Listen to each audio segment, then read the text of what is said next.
Bonjour Johanna, Bonjour. j'aimerais aujourd'hui que nous parlions d'un sujet essentiel, l'attachement. Oui. De quoi s'agit-il? Eh bien, l'attachement au niveau scientifique, c'est pas juste bien aimer quelqu'un, c'est le besoin qu'on a en tant qu'humain, en tant que mammifère, de se tourner vers quelqu'un de plus sage, de plus compétent, de fiable, et qui est désiré d'aider. Donc de se tourner vers cette personne avec ses différentes caractéristiques dans des situations de détresse. Ça fait directement référence au fait que l'être humain, c'est pas quelqu'un qui vit sur une île déserte. On est des animaux grégaires, c'est-à-dire on est programmés pour, au niveau de l'évolution, pour vivre et survivre en groupe et s'entraider. D'autant qu'un bébé n'est pas autonome dès la naissance. Voilà, et donc c'est dès la naissance, mais en fait ça se poursuit toute la vie. Même à l'âge adulte, c'est tout à fait normal d'avoir des besoins d'attachement. Les stratégies qu'on va développer pour aller répondre à ce besoin d'attachement, pour avoir de l'aide quand l'attachement est activé, dépendent entre autres de ces toutes premières expériences qu'on va faire au tout début de la vie et sur lesquelles on va construire petit à petit, désapprendre, réapprendre, mais les expériences qu'on fait en tant que bébé sont évidemment nos toutes premières et donc sont celles qui vont forger en quelque sorte nos premiers réflexes, nos premières habitudes, nos premières façons de fonctionner un peu automatiques dans les situations de détresse. Comment le bébé peut envoyer, on appelle ça des signaux d'attachement? Quels sont les signaux d'attachement qui vont être envoyés à... On peut parler aussi de figure d'attachement, si tu veux bien définir ce qu'est la figure Ouais. d'attachement, ou les figures d'attachement. Alors c'est intéressant parce que chez l'être humain, on détermine qu'il y a une figure d'attachement qu'à partir de l'âge de 6 mois. Donc avant l'âge de 6 mois, le bébé, en théorie, oui, il est attaché à ses parents, il reconnaît notamment l'odeur de sa mère, etc. On n'est pas là pour nier ça, mais a priori n'a pas encore tout à fait ces comportements d'attachement très très spécifiques à des personnes bien précises qu'il aura ensuite. Et d'ailleurs, soit dit en passant, c'est beaucoup plus facile d'adopter un bébé avant 6 mois pour cette raison-là, parce qu'il n'a pas encore mis en place quelque chose de très sélectif, très figé, enfin, ou très fixé par rapport, mais au sens positif du terme, par rapport à une ou plusieurs personnes en particulier. Donc là, en l'occurrence, la figure d'attachement, c'est la personne vers laquelle le tout petit va adresser ces signaux d'attachement. C'est aussi la personne qui va être déclenchée, si tout va bien, par ces signaux d'attachement, mais elle est d'abord choisie par l'enfant. Est-ce que tu pourrais définir déclencher? C'est-à-dire que si tout va bien, le système d'attachement de l'enfant, il déclenche un système complémentaire, la nature est quand même très bien faite, chez l'adulte. Et quand tu disais, mais finalement, comment il fait pour exprimer ce besoin d'attachement, le tout petit, on est extrêmement bien programmé. Nous, les adultes, si tout va bien, on réagit aux pleurs d'un bébé. Les pleurs d'un bébé ne nous laissent pas indifférents. Et encore plus si c'est un bébé dont on se sent responsable. Donc ça, on peut être figure d'attachement ou pas d'ailleurs. Mais déjà, on a tous, sauf les grands psychopathes, on a tous cet équipement de base qui fait que si on se trouvait nez à nez avec un bébé seul qui pleure, même complètement inconnu, et qu'il n'y a personne autour, bah bien sûr qu'on va aller s'en occuper. On est programmé pour ça, heureusement qu'on va aller s'en occuper. Donc ça, c'est voilà, ce que déclenche le système d'attachement. Et puis quand le système d'attachement s'active de façon récurrente, en principe, on noue une relation d'attachement et on a si possible, des adultes qui vont se sentir responsables de ce tout petit et responsables notamment de répondre à ces signaux de détresse, puisque c'est le stress, c'est l'inconfort, c'est la douleur, c'est la détresse qui déclenche le système d'attachement. Donc c'est très différent du sens courant où on est attaché à quelqu'un, etc. L'attachement au niveau psychologique, c'est ce qui se déclenche que dans des situations inconfortables. Et donc quand un enfant va bien, quand il est en train de jouer, d'explorer, de lire, de s'intéresser à toutes sortes de choses, en fait son système d'attachement n'est pas déclenché, n'est pas actif, il n'est pas tout le temps actif. Il s'allume comme une chaudière, va rallumer le chauffage quand il fait trop froid, donc il y a un certain seuil d'inconfort qui va déclencher le système d'attachement. Et puis quand les besoins d'attachement ont été satisfaits, bah, le système va se rééteindre, donc le thermostat, hop, arrête le chauffage et on va pouvoir passer à autre chose. Et donc ces deux systèmes, l'attachement d'une part chez l'enfant et ce qu'on appelle le caregiving, le fait de donner des soins, de prendre soin chez l'adulte, sont en principe complètement complémentaires. Et on sait par exemple, et je pense que beaucoup de parents l'ont expérimenté, à quel point ne pas pouvoir répondre aux appels d'attachement de son enfant est un stress énorme. Devoir quitter l'école en laissant son enfant en pleurs, par exemple, c'est un stress très important pour beaucoup de parents. Donc ça, c'est très fort. On voit comment l'enfant, avec ces signaux de détresse, génère une réaction même physiologique, hein, qui est bien étudiée, chez le parent qui vise à venir répondre à cette détresse. Il y a des signaux trompeurs aussi chez l'enfant. Par exemple, un enfant sous stress, donc qui aurait besoin de sa figure d'attachement pour le réconforter, qui va sourire. On pourrait penser que c'est une émotion agréable et non pas une émotion désagréable ou une détresse. Et pourtant, c'est aussi une réaction de stress, le sourire dans ce cas-là. En fait, ce qui est intéressant, c'est que le bébé naît avec un certain arsenal pour exprimer sa détresse, qui est assez basique, et que petit à petit, il va s'adapter à son environnement. Et c'est pas réfléchi, parce qu'il n'a pas un cerveau suffisamment élaboré encore à ce moment-là, mais simplement, il va reproduire ce qui fonctionne. Et son besoin, c'est un besoin d'avoir de la continuité avec un adulte qui s'occupe de lui, et si possible, évidemment, un besoin de réponse sécurisante. Mais parfois, l'environnement n'est pas sécurisant pour toutes sortes de raisons, on fait comme on peut. Et donc, d'avoir une réponse, c'est toujours mieux que de pas avoir de réponse, même si elle n'est pas sécurisante. Donc, la stratégie du tout petit, qui va développer au fur et à mesure des mois puis des années, va être la stratégie qui fonctionne le mieux pour obtenir une réponse de la part de la figure d'attachement dans les moments de détresse, même si cette réponse n'est pas sécurisante. C'est-à-dire qu'imaginez-vous au fond d'un gouffre, vous êtes en détresse, vous avez besoin d'aide. Le fait de savoir qu'il y a quelqu'un là-haut qui vous répond, c'est quand même moins stressant, on va dire, que d'être tout au fond et de penser qu'il n'y a personne là-haut et qu'il n'y a personne qui répond. Même si la personne, elle répond et puis qu'en fait, elle ne vous envoie jamais l'accord pour remonter.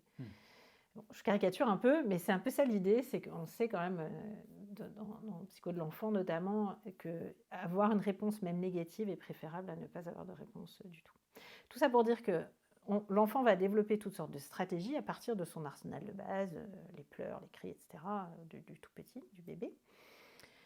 Et il va développer les stratégies qui fonctionnent. Et donc, certains enfants vont découvrir que leurs parents ne supportent pas l'expression des besoins d'attachement et que pour garder la continuité du lien, quelque chose d'un peu paradoxal, il faut qu'ils se débrouillent un peu tout seuls. Donc, il faut qu'ils s'endorment tout seuls, il ne faut jamais qu'ils expriment leurs émotions ou certaines émotions. Et là encore, l'idée, c'est pas de jeter la pierre aux parents. Je pense que être parent, c'est vraiment difficile, surtout dans une société où on est assez isolé. Donc, ça rajoute du stress. Et les parents font bien comme ils peuvent.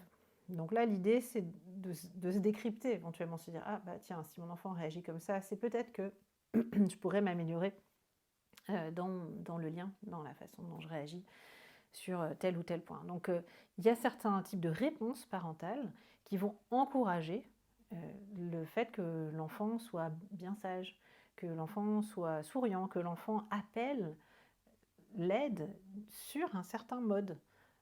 Qu'il a compris qu'il ne fallait pas qu'il demande d'aide, mais il faut qu'il soit le bon petit élève, qui ramène des bonnes notes, ou qu'il soit bien obéissant, qui n'ait jamais un cheveu mal coiffé ou un cri plus haut que l'autre.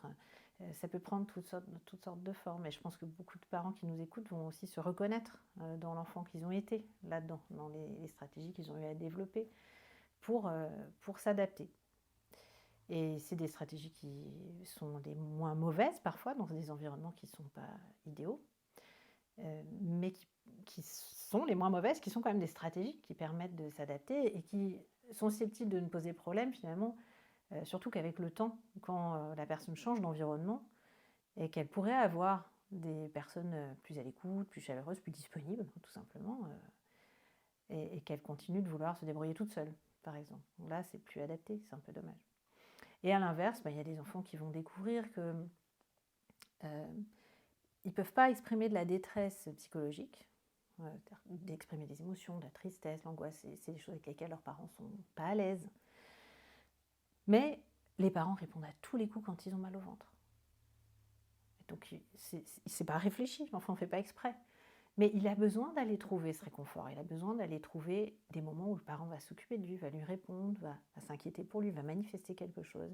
Et si c'est surtout à cet endroit-là ou que à cet endroit-là qu'il le trouve, c'est juste que ce qu'on appelle une boucle de rétroaction positive, c'est-à-dire un système qui va encourager un certain type de comportement à se reproduire. Donc toutes ces stratégies, qui ne sont pas des stratégies volontaires, hein, encore une fois, et pas manipulatrices non plus, sont juste des stratégies qui se développent parce qu'il y a une récompense avec ce qui marche.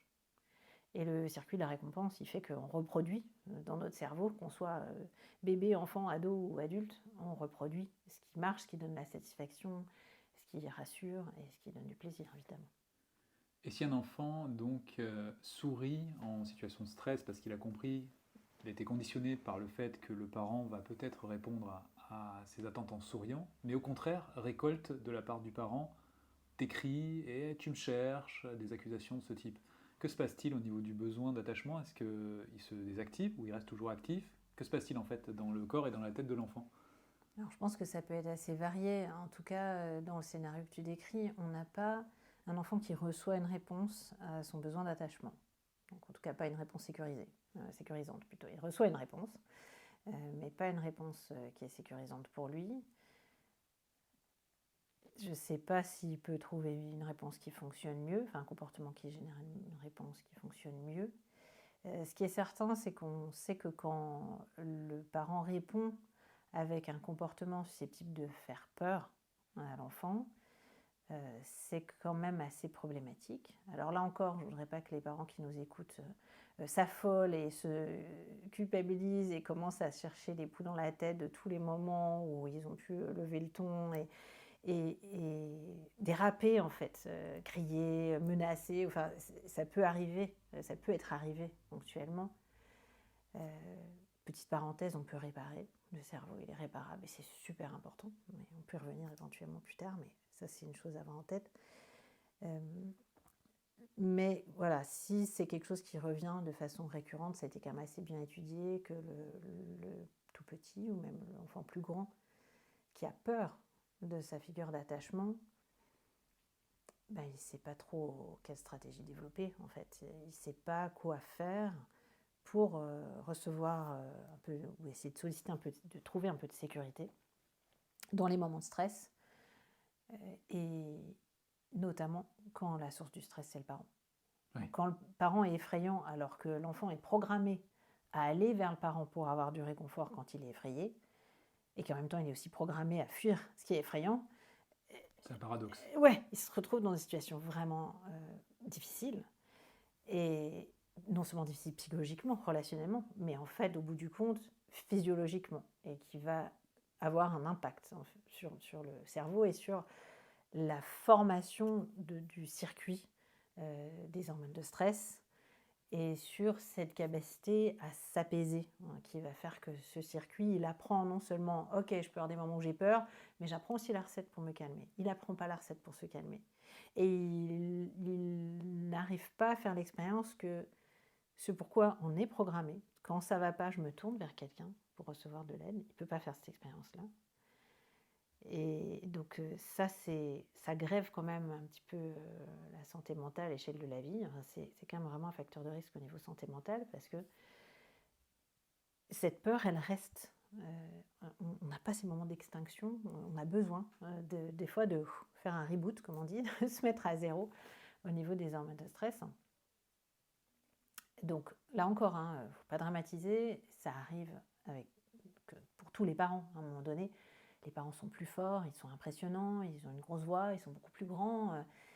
C'est très facile en tant que parent d'effrayer un enfant, et le sien en particulier, qui est dépendant de ce parent-là plus spécifiquement. Et pour beaucoup de parents, c'est très tentant aussi. Quand on en a marre, enfin, c'est tentant de se dire, bon, bah là, je vais arrêter de négocier, je vais arrêter de collaborer, je vais juste crier, et puis moi, c'est ce qu'on a fait avec moi. Enfin, bref. Donc, c'est très difficile, c'est un vrai travail de résister à cette tentation-là. Il ne faut pas le banaliser, ça, en fait. Surtout quand c'est ce qu'on a reçu, que c'est très banalisé. Bah, moi, on m'a crié dessus, moi, je devais obéir, voilà, on n'a pas collaboré avec moi, pourquoi je ferais différemment? C'est tout ça que ça soulève. Comment, quand on est en position de pouvoir, résister à utiliser ça. Et c'est un peu anti-nature dans le sens où normalement le caregiving va amener le parent à prendre soin de l'enfant.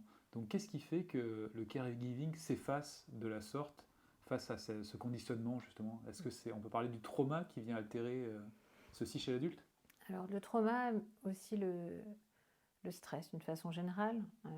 Il y a un moment où donc on a ces différents systèmes en nous. On a aussi, nous, en tant qu'adultes, notre propre système d'attachement, le système de caregiving. On va avoir d'autres systèmes qui répondent à d'autres besoins et qui vont se déclencher, s'activer, se désactiver en fonction de la situation. Et il y a des systèmes qui peuvent interférer les uns avec les autres. C'est-à-dire que si j'ai un enjeu de survie imminente, le système de stress peut interférer avec mon système de caregiving. Si tout va bien, dans un incendie, c'est comme je vais aller chercher mon enfant et partir et nous préserver tous les deux. Mais il peut y avoir des moments, et notamment dans le burn-out parental, où en fait le système de stress semble prendre le pas sur le système de caregiving, où c'est trop. En fait. Il y a une espèce d'enjeu de survie qui fait que... Et en l'occurrence, dans les situations où le parent génère ce qu'on appelle cette désorganisation de l'attachement, sur le fait que l'enfant ne sait plus, tellement la situation est paradoxale, s'il doit se rapprocher de son parent ou s'en éloigner parce qu'il est effrayant. Ce qu'on observe statistiquement, c'est que ces parents-là ont effectivement tendance, dans leur histoire, à avoir des antécédents de trauma ou de deuil qui ne sont pas résolus. Ce n'est pas le fait d'avoir eu un trauma qui pose problème, heureusement. Donc les parents qui ont vécu des traumas se rassurent, ça ne fera pas d'eux des mauvais parents. Ce qui est potentiellement problématique pour l'enfant, c'est que ces événements traumatiques du passé déclenchent encore une réaction de stress chez le parent quand il y pense, déclenchent des réponses de stress comme des flashbacks, des cauchemars, etc. À cet endroit-là, il y a un risque que le parent soit débordé par son propre enjeu de survie lié au passé et que ça empiète sur sa disponibilité vis-à-vis de son enfant. Donc en fait, on est un phénomène de, oui, effectivement, le système de stress qui vient éteindre ou restreindre la disponibilité du parent pour exercer le caregiving, pour prendre soin de son enfant. Et là où ça se complique, c'est que quand c'est des traumas qui ont été vécus dans l'enfance, l'enfant lui-même, avec ses besoins d'attachement, peut représenter un déclencheur de cette mémoire traumatique du parent. Et ça, c'est évidemment très problématique, puisque c'est pas juste que le parent il a un trauma en dormance et puis il va essayer de faire du slalom et de ne pas rencontrer ces situations qui sont difficiles pour lui. Il va avoir de la difficulté à faire ce slalom puisque précisément l'enfant qui est là à ses côtés, avec ses besoins d'attachement, avec le contact physique, avec les stades du développement qu'il traverse, avec les âges qu'il traverse, et bien, tout ça, on apprend à y répondre en tant que parent à partir de notre propre expérience, et notamment notre propre expérience en tant qu'enfant. Et donc ça va venir déclencher, entre autres, les expériences difficiles, plus ou moins surmontées qu'on a eues à la même époque. Alors ça peut être l'occasion pour le parent de mettre les choses sur la trame, d'en parler avec l'autre parent s'il y a, ou avec d'autres personnes qui l'entourent, les grands-parents, les beaux-parents, d'autres parents de l'école ou de la crèche, ou peu importe, ou des amis, enfin peu importe, ou des groupes même sur Internet ou autre. Ça peut être l'occasion de remettre les choses sur la trame. Et en même temps, ça peut aussi être une grosse embûche sur le chemin. Ça peut être vraiment quelque chose qui est émotionnellement très difficile et qui va amener le parent à distordre tout à fait involontairement les signaux que l'enfant lui envoie. Et à considérer que, parce que ça réactive quelque chose de l'ordre de la colère chez eux, quand il fait ça, quand il sourit par exemple, alors que la situation est difficile, j'ai l'impression j'ai l'impression, c'est déjà un petit pas tout de côté. Quand il sourit comme ça, il me provoque, il me cherche. Il faut avoir en tête que l'enfant, il ne cherche pas à être frappé ou à être puni, ou il ne cherche pas l'agressivité. Donc, qu'est-ce qui se passe en fait à ce moment-là? Qu'est-ce qui est déclenché chez le parent qui n'est clairement pas dans son état de bienveillance tranquille, habituel dans ces moments-là? Lorsqu'un parent répond aux signaux d'attachement de son enfant, et il répond de manière prévisible, de manière continue, etc. Continue d'ailleurs. Est-ce que c'est de manière continue? Est-ce que non, il faut des ratés. Il faut des ratés. Ah ouais. Ça détend tellement. Ça détend tellement. S'il y a un truc qu'il faut retenir de cette vidéo, les parents, c'est important les ratés. C'est incroyable. Le cerveau humain, il est tellement bien fait que pour bien se développer, il a besoin que les parents ratent.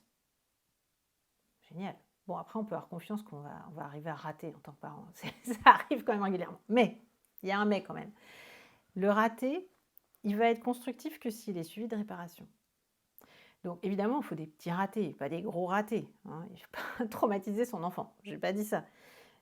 Mais il faut avoir confiance dans le fait qu'on va faire des ratés et que la nature, elle a prévu ça. Génial. Donc, quand on a fait un raté, ce dont le cerveau de l'enfant a besoin, c'est qu'on revienne dans la relation. Et qu'on dise « Oh, je suis désolée, j'ai dit ça pour rigoler et puis en fait, je me rends compte que ça t'a fait de la peine. Je voulais vraiment pas du tout te faire de la peine. Je suis désolée, je comprends que d'avoir dit ça, sur le moment, moi, ça m'a paru rigolo et puis en fait, je comprends que toi, tu l'as mal vécu. Et je vais faire plus attention. Je sais que ce sujet-là, c'est un peu sensible ou que là, je me suis pas rendu compte. Enfin, peu importe, on va dire quelque chose de « je vois que j'ai eu un raté. Je vois que ça t'a fait de la peine ou que ça t'a fait peur ou que peu importe le raté. » De dire quelque chose de ce qu'on comprend que l'autre a vécu, parce que juste dire pardon, en fait, ça ne suffit pas forcément à ce que l'enfant, ou même le conjoint, la conjointe, hein, ça marche aussi dans les autres relations d'attachement, à ce qu'ils comprennent que oui, on a bien compris. Du coup, c'est ça qui est rassurant. C'est ah oui, ok, elle a bien compris ou il a bien compris en quoi c'était dur pour moi, ce qu'il ou elle vient de faire. Donc ça, c'est important que l'enfant reçoive ce message-là. Évidemment, un message de je vais faire plus attention et faire plus attention. Et il ne s'agit pas de répéter tout le temps les mêmes erreurs non plus. Mais tout ça pour dire que je trouve que quand on a cette petite compréhension de ce dont le cerveau a besoin, ça met un peu moins la pression. Et puis, ça permet de rebondir plutôt que de rester en boucle sur le sentiment de culpabilité. Et trop souvent, je trouve que le réflexe qu'on a, mais dans notre société d'une façon générale, c'est je sais que j'ai fait un truc qu'il ne fallait pas, je sais que j'ai blessé quelqu'un, que j'ai fait une erreur, et puis je vais faire l'autruche. Je vais essayer de penser à autre chose, je vais essayer de passer à autre chose, de faire comme si de rien n'était. Ça n'aide pas le cerveau à se développer en fait. Et c'est un super cadeau, en fait, de pouvoir donner cette réparation, parce que déjà, ça apprend à l'enfant à le faire. Donc ça fait de lui un être humain quand même assez sympa, qui peut certes blesser les autres, mais qui peut aussi accuser réception de ça, voir le message de « ah bah non, l'autre a eu de la peine, qu'est-ce que je peux faire ?» et réparer. Et puis, ça permet de ne pas rester en boucle, en fait, parce que sinon, on reste avec des fantômes de ce jour où j'avais fait telle chose, ou dit telle chose à mon enfant, et ça ne nous aide pas à progresser en tant que parent. C'est pas un but en soi, mais enfin, c'est quand même sympa de se dire qu'on progresse en tant que parent. En tout cas, les neurosciences vous soutiennent. Donc, il n'y a vraiment pas besoin d'un parent parfait, loin de là. Et ça, c'est vachement intéressant. Un parent parfait, s'il existait, serait pas très constructif pour le développement cérébral. La reconnaissance de l'erreur, et c'est ok d'être imparfait, c'est aussi ça le cadeau qu'on fait à un enfant quand on répare l'erreur. Et puis ces petits moments de raté permettent aussi à l'enfant de développer ses capacités à s'auto-calmer. J'ai eu un petit moment inconfortable et j'expérimente par moi-même ou grâce à la réparation que je reçois comment on fait pour se calmer. Et petit à petit, normalement, les enfants vont vivre de moins en moins avec leurs parents, ou pouvoir petit à petit développer ça seul, c'est quand même l'objectif. D'accord. Alors, on parle aussi d'un attachement sécure, lorsque le parent répond au mieux aux signaux d'attachement, avec ce droit à l'erreur dont tu viens de parler, qui est important, en tout cas dans la prise en compte, parce que ça va éviter que le parent ressente vraiment trop de culpabilité quand il y a un loupé sur son interaction, sur son accordage avec son enfant. Et cet attachement sécure est-il déjà définitif et en quoi est-il important pour la vie ? Alors malheureusement, il n'est pas définitif, ça c'est dommage, puisque le cerveau, il est plastique. Alors c'est un gros avantage quand on a vécu des expériences difficiles, c'est que le cerveau étant plastique, ça veut dire qu'il peut remanier ce qu'il a encodé, ce qu'il a emmagasiné, revisiter l'expérience, se calmer sur des choses qui ont été difficiles, etc.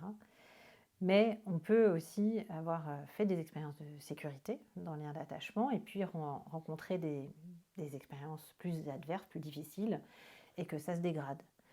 Néanmoins, c'est vrai que la sécurité de l'attachement, on sait que c'est protecteur en termes de santé mentale. C'est quand même un peu un cadeau pour la vie. C'est pas infaillible, ça nous rend pas invincibles, mais ça protège de beaucoup de choses puisque ça agit directement sur la production des hormones de stress dans l'organisme, en particulier au niveau du cerveau, et donc sur la façon dont les structures liées aux hormones de stress vont se développer, puisque ces structures, elles ne sont pas déterminées génétiquement, ou très peu, et donc elles vont se développer pour s'adapter à un certain niveau de danger dans le monde. Donc si je ne suis pas régulièrement sécurisée de façon entre guillemets efficace, j'aime pas trop ce terme-là, mais par mes parents, en fait mon cerveau est en train de s'adapter à un monde dangereux, où je dois me débrouiller tout seul, où j'ai pas des adultes qui me protègent, et ça peut être très adapté si on vit dans la mafia et qu'on compte faire sa carrière dans la mafia. Mais c'est vrai. En revanche, si on grandit dans la mafia et puis qu'un jour on sort de là et qu'on va dans le monde normal, bon bah on devient Robert De Niro dans ses meilleurs rôles quoi.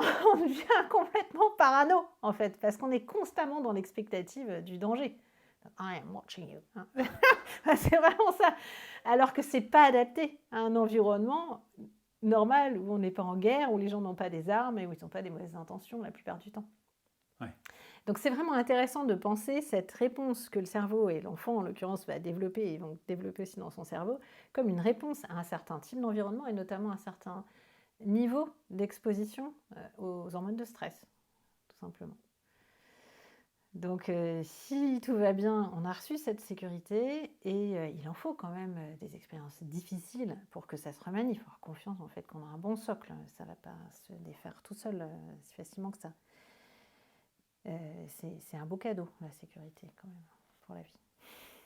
Et c'est un modèle intégré aussi par l'enfant, c'est-à-dire qu'il va avoir ce modèle d'attachement sécure quand lui-même, quand il va devenir parent, il va peut-être naturellement être dans cette disposition-là avec son enfant ou pas? Oui, et c'est assez drôle parce que finalement, la sécurité qu'on a connue en tant qu'enfant, ou l'insécurité, semble pas tellement influencer les relations qu'on a aujourd'hui, les relations amoureuses, les relations amicales. Elles influencent par contre énormément notre façon d'être parent. Et il semblerait que ça passe par ce qu'on appelle l'état d'esprit. Ça influence l'état d'esprit que j'ai par rapport à l'attachement. En fait, c'est pas juste ce que je pense, c'est ce dans quoi je baigne, c'est l'ambiance dans laquelle je baigne, et à partir de ce que j'ai reçu et qui est déclenché par le fait de m'occuper moi-même d'un enfant. Donc ça, c'est assez intriguant que, en fin de compte, ce que j'ai reçu en tant qu'enfant comme réponse à mes besoins d'attachement influence quand même assez fortement la façon dont moi-même je vais décoder les besoins de mon enfant et lui répondre. Et donc tu disais ça peut être aussi dans un cas d'attachement insécure, Mhm. et dans ce cas-là, le parent va être un peu désemparé si lui-même n'a pas eu des interactions qui venaient répondre à ses besoins quand il était enfant, de manière prévisible, etc. Ou alors, est-ce qu'il y a quelque chose qui se déclenche quand on devient parent, qui va un petit peu réinitialiser ce schéma ou pas? Alors c'est pour ça que je faisais un petit Oui. hochement de tête, parce qu'on sait que cette expérience d'attachement qu'on a eue, elle influence fortement la parentalité. Et on peut le mesurer, l'état d'esprit actuel. Qu'est-ce qu'il en reste de cette enfance? On peut s'être bien remis et que ça n'influence pas trop la parentalité. C'est pas une fatalité, c'est pas gravé dans le marbre. C'est une difficulté éventuelle dont il va falloir remettre, sur laquelle il va falloir travailler. Maintenant, heureusement, comme je le disais, le cerveau est plastique. Donc ça veut dire qu'entre des expériences difficiles au niveau de l'attachement dans l'enfance et le moment où on devient parent, heureusement, on peut avoir rencontré des expériences correctrices, des personnes qui nous aident à mettre en forme notre histoire, parce que ce n'est pas tant ce qu'on a subi que l'état d'esprit dans lequel on est par rapport à ce qu'on a vécu ou subi qui influence notre parentalité. Donc si je suis capable de me rendre compte que ce que j'ai reçu de la part de mes parents, c'est peut-être pas tip-top, c'est peut-être pas optimal, c'était pas vraiment adapté à ce dont moi j'avais besoin au niveau émotionnel, au niveau du réconfort, au niveau de la détresse, au niveau peut-être qu'il répondait mais avec beaucoup de délai, ou que si la situation était très grave, ou que si c'était de la douleur physique. Donc le fait d'avoir réfléchi à tout ça, d'avoir pris de la distance, du recul, et souvent le fait d'en parler à des proches, à d'autres parents, avec l'autre parent, éventuellement souvent quand il y a un bébé qui est en route, on commence à parler de ce qu'on a vécu, on commence à questionner ses parents si on les a toujours sur ce qu'on a vécu à la même époque. Et tout ça, ça se remet sur la trame. C'est un travail qui se relance, en fait, grâce à la parentalité.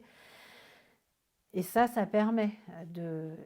C'est l'une des occasions de prendre du recul et, dans un certain nombre de cas, de pouvoir faire différemment. Parfois, quand il y a plus franchement du trauma, on peut avoir un minimum critiqué et se dire « moi, je ne veux pas faire ça avec mon enfant ». Mais ce n'est pas toujours si simple, parce que le trauma, c'est au-delà du stress, c'est quand même assez intense dans les réactions que ça déclenche au niveau cérébral. Par exemple, si là, il y a un bruit brusque, il se peut que quelqu'un qui a été victime de trauma sursaute, plus que quelqu'un qui ne l'a pas été. C'est vraiment typique. Cette réaction très rapide du système nerveux, là je prends l'exemple du sursaut, mais la réponse dans le cas du trauma, ce qui nous fait survivre, c'est qu'on a une réponse très rapide et irréfléchie. Et ça, si c'est déclenché par l'enfant, c'est assez problématique. Et on a quand même un certain nombre de parents qui ont vécu des maltraitances dans leur enfance et qui viennent en thérapie en me disant, ou en disant à mes collègues, je m'étais juré de ne pas taper, de ne pas crier, de ne pas, etc., faire ce qu'ils ont subi. Et pourtant, je me retrouve parfois en train de... je suis horrifiée, j'ai fait ceci à mon enfant la semaine dernière. Enfin, d'être vraiment dans cette expérience très dissonante, parce que c'est pas toujours si simple. Quand c'est franchement traumatique, c'est pas toujours si simple de se contrôler.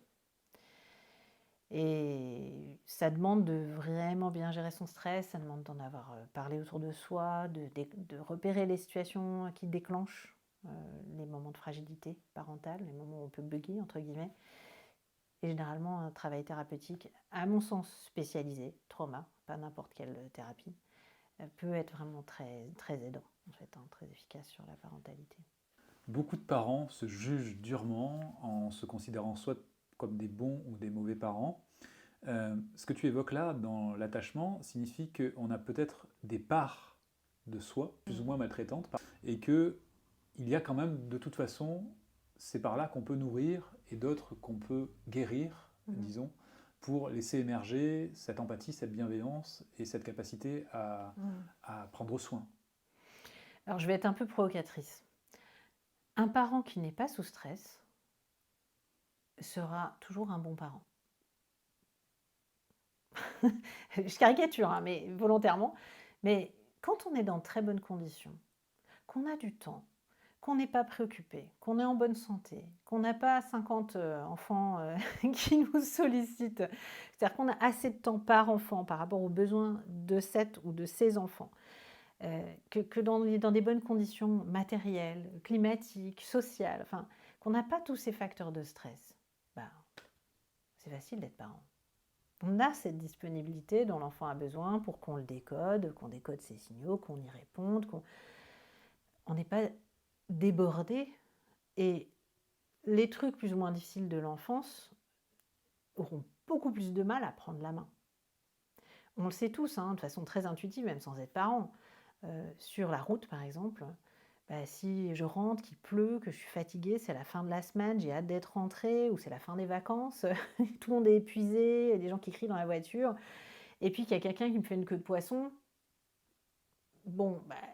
il est beaucoup plus à risque, ce conducteur-là, qui vient de subir cette queue de poisson dans ces circonstances, de disjoncter, quelle que soit sa façon à lui de disjoncter, que quand il est tout pépère, tranquille, fait une petite balade... une petite promenade de santé pour le plaisir, qu'il n'y a pas d'urgence. C'est pas dur de bien conduire quand on est... Enfin, c'est la même chose. Ce que je veux dire là, c'est que il faut comprendre que ces événements difficiles du passé, qu'ils soient stressants ou carrément traumatiques, et notamment du passé de l'enfance, ils vont d'autant plus avoir tendance à revenir à la surface et à prendre la main si ce que j'appelle notre vase de stress, il est déjà bien rempli. Dans notre vase de stress, on va avoir ces pierres, on va dire, liées à l'histoire de notre passé. Et puis, selon les individus, on a un vase plus ou moins grand, c'est-à-dire on a une capacité à gérer nos émotions plus ou moins importante, plus ou moins développée. Et ça, heureusement, ça se cultive. Donc ça, bonne nouvelle, message d'espoir, on peut apprendre à mieux gérer nos émotions, on peut avoir des stratégies, des tactiques, des astuces, mais aussi profondément remanier notre système nerveux, pas juste avec la thérapie, hein, avec des techniques de gestion du stress, que ce soit en situation ou de façon régulière pour toujours régulièrement maintenir le niveau de notre vase un peu à la baisse. Donc quand on sait que notre vase à nous, il est un petit peu plus rempli que d'habitude ou que chez d'autres gens, ou qu'il est un peu plus petit, donc plus facilement rempli, c'est important de prêter attention à ça. Quelle hygiène de vie je vais pouvoir mettre en place pour que mon vase ne déborde pas? Mais dans mon vase, j'ai quoi? J'ai mes histoires d'enfants, d'ados, qui vont être déclenchées par mes propres enfants, bien souvent, donc ça vaut mieux être averti. Et puis, j'ai les pressions du moment, en fait. Est-ce que j'ai un travail? Est-ce que j'ai des sources de stress diverses et variées? Il y a mon état physiologique, quand j'ai faim, quand j'ai manque de sommeil. Je pense dédicace particulière aux parents de bébés qui ne dorment pas la nuit, ce qui est un peu le type même du bébé. Donc là, évidemment, on est plus à fleur de peau, on est plus irritable, enfin, ça déborde plus facilement, c'est normal. Donc d'avoir en tête ça et de se dire, bon, bah, moi, qu'est-ce qui remplit mon vase de stress? Et que peut-être dans ce vase de stress, il y a une histoire traumatique, une histoire stressante, une histoire d'attachement, une histoire d'enfant qui n'a pas tout à fait reçu l'affection, la tendresse, l'écoute, la disponibilité, la sécurité ou d'autres choses encore dont il aurait eu besoin. Et sans jeter la pierre à ses parents, je pense qu'il y a assez peu de parents qui n'aiment pas leurs enfants et qui n'essayent pas de faire leur mieux. Il y a des circonstances qui sont en revanche très adverses, parfois très difficiles. Et on est quand même dans une société maintenant qui sensibilise plus à ça, qui offre davantage d'aide aux parents aujourd'hui que dans les générations précédentes. Donc c'est pas pour les dédouaner non plus, mais c'est pas tellement le sujet en fait. Le sujet, à mon sens, c'est de regarder, ok, dans l'ambiance de l'époque, avec cette atmosphère de l'époque, qu'est-ce que c'est le niveau de stress que j'ai reçu et quel est le niveau de réconfort que j'ai reçu et qu'est-ce qu'il en reste de ce rapport, cet équilibre réconfort-stress.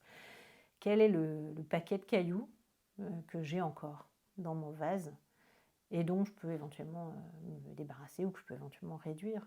Il y a toutes sortes de façons de faire ça pour que ça déborde moins facilement. Et donc la prévention de ces moments difficiles que la plupart des parents préféraient éviter, où ils crient, voire où ils tapent, où ils insultent, où ils sont humiliants, ou peu importe la forme que ça prend, cette prévention-là, elle passe notamment, et peut-être même en grande partie, par comment est-ce qu'on peut améliorer, réduire le niveau de stress des parents. Et parfois, c'est juste changer, favoriser le fait que le parent puisse travailler plus près, avoir moins de transport, être moins épuisé, parce qu'il a 1h30 matin et soir, 5 jours par semaine. Ça peut être financer une aide ménagère pour diminuer un peu la charge mentale et la quantité de choses à faire pour rendre le parent plus disponible émotionnellement à lui-même et puis à son enfant, évidemment. Et donc, on peut faire du travail sur la thérapie, mais il y a plein d'autres choses qui peuvent réduire le stress et parfois réduire le stress plus rapidement dans la vie quotidienne, en attendant que la thérapie fasse effet, pour que les choses s'améliorent plus vite. Le lâcher-prise en soi est aussi une technique parce qu'on a souvent, en tant que parent, des injonctions qui viennent de notre enfance sur le style éducatif qu'on doit donner. Il y a aussi un conflit de loyauté par rapport à nos propres parents. Il faut, je dois. Bref, est-ce que arriver à moduler ces injonctions et faire preuve de lâcher-prise, et j'ai pas dit laisser faire, j'ai bien parlé de lâcher-prise, est-ce que c'est aussi un moyen d'arriver à faire baisser ce stress? Par exemple, on va plutôt que d'insister pour que notre enfant mette son manteau, on va plutôt faire un jeu, lâcher prise sur cette lutte qui est souvent stérile et travailler plutôt sur la coopération plutôt que sur ce rapport de force, disons. Alors, je te rejoins déjà sur un terme qui est la coopération. Les études ont mis en évidence dans le domaine de l'attachement que la relation de coopération est liée, est corrélée, associée à l'attachement sécure. Donc l'enfant est beaucoup plus sécurisé finalement et valorisé aussi quand on fait ensemble, qu'on trouve des astuces pour faire qu'on arrive à se mettre d'accord et à faire ensemble, plutôt que quand on a recours à la coercition ou à la domination, où on va s'attendre à ce que l'enfant obéisse. Alors ce qui est très compliqué dans notre société, c'est qu'on est en pleine transition, en pleine mutation par rapport à ça, et donc on est un peu assis entre deux chaises. Pourquoi? Si on regarde les années 50, qui est la génération des parents, quand les parents des parents actuels étaient enfants, enfin dans les 10-15 ans qu'on suivi, en gros, qu'est-ce qu'on a? On a une société très patriarcale, avec le pater familias, la mère qui est au foyer. Alors certes, la Deuxième Guerre mondiale a commencé à libérer les femmes et à leur permettre d'avoir un travail, etc. Mais malgré tout, si on regarde les images types de la ménagère des années 50, on a quand même quelque chose de très très caricatural. Et en fait, dans l'entreprise, c'est pareil. On a un chef d'entreprise avec une forte hiérarchie qui est un peu le père de l'entreprise, qui doit protection à ses employés, et les employés lui doivent loyauté d'une certaine façon. Et on a peu de changements professionnels au cours d'une carrière. Aujourd'hui, ne serait-ce que si on met de côté l'aspect éducation, dans l'entreprise en tant qu'adulte, les adultes qui travaillent font une expérience très différente, où il n'y a pas cette loyauté, où il y a une liberté, où on prône l'épanouissement individuel, la trajectoire de carrière, qu'on y arrive ou pas. C'est quand même l'idéal social qui est véhiculé, de s'épanouir, de se réaliser, et où on prône la négociation, le dialogue, les syndicats, les droits, où on est dans quelque chose de beaucoup plus basé sur la coopération, la communication. C'est ça les valeurs. Je ne dis pas que c'est ce qui arrive, mais les valeurs qu'on véhicule comme étant l'idéal qu'on cherche à atteindre sont de ce type-là. Et ça se répercute sur la parentalité. C'est-à-dire qu'un autre lieu où il y a cette hiérarchie et cette domination potentielle, c'est la famille. La place de la femme a beaucoup changé, mais avec elle, comme souvent, on sait quand la place de la femme change, la place de l'enfant change aussi. Donc, des systèmes éducatifs qui fonctionnaient et qui étaient socialement acceptés quand nos parents étaient enfants, ou même quand nous, on était enfants, nous, parents d'aujourd'hui, ne peuvent plus tout à fait fonctionner désormais. Parce que socialement, c'est pas du tout là-dedans qu'on est. Et donc, je pense que les parents d'aujourd'hui sont encore imprégnés de cette loyauté que tu évoquais à leurs propres parents, à certaines valeurs, à certains modes éducatifs. Et en même temps, ça transpose pas bien en 2024. Ça colle pas, en fait, avec les valeurs sociales et le reste de la façon dont la hiérarchie se structure socialement dans les entreprises. Le rapport qu'on a aux hommes politiques, par exemple, est très différent. La prestance d'un homme politique n'est plus du tout la même. Le respect un peu religieux qu'on pouvait avoir vis-à-vis du président de la République, il y a encore quelques dizaines d'années, tout ça a changé, c'est très révélateur.